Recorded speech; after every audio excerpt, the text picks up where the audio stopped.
Yo,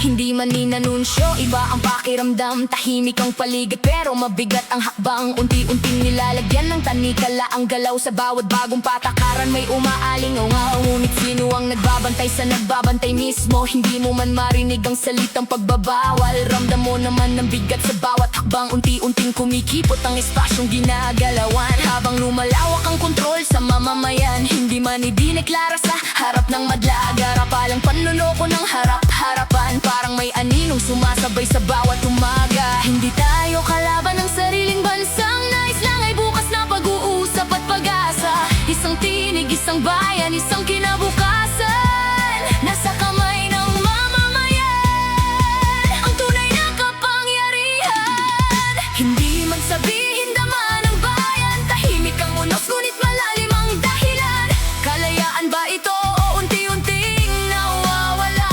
Hanggang kailan tayo mananatiling tahimik pa? Yo, bawat balita'y panig sa kanila ang lathala. Ingat ang lahat sa masasambit ng dila. Kapag iba ang pananaw, agad kang huhusgahan. Minsan ang tanong ay tila nagiging kasalanan. Malaya naman tayo at may karapatan, ngunit marami pa rin naghahanap ng kasagutan. Habang tumataas ang pader ng pag-aalinlangan, maraming nakakapagsabi hindi na tama ang ganyan. Hindi kailangan ng sirena para mangamba. Kapag gaba ang unang bumabati sa umaga, ang katahimikan ay hindi laging kapayapaan. Minsan ito'y tanda ng pag-iwas at pangamba.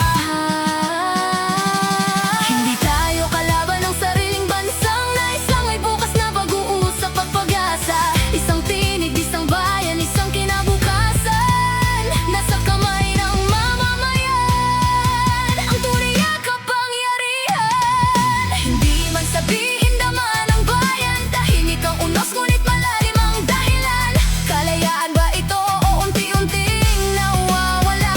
Hanggang kailan tayo mananatiling tahimik pa?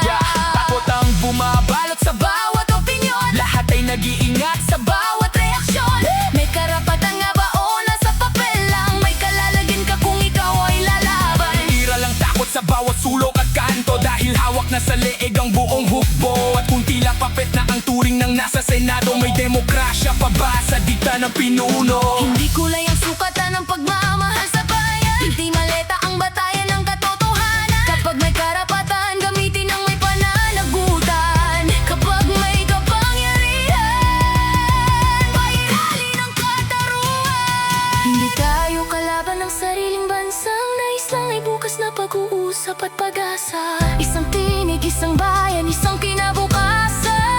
Nasa kamay ng mamamayan ang tunay na kapangyarihan. Hindi man sabihin daman ng bayan, tahimik ang unos ngunit malalim ang dahilan. Kalayaan ba ito o unti-unting nawawala? Hanggang kailan tayo mananatiling tahimik pa?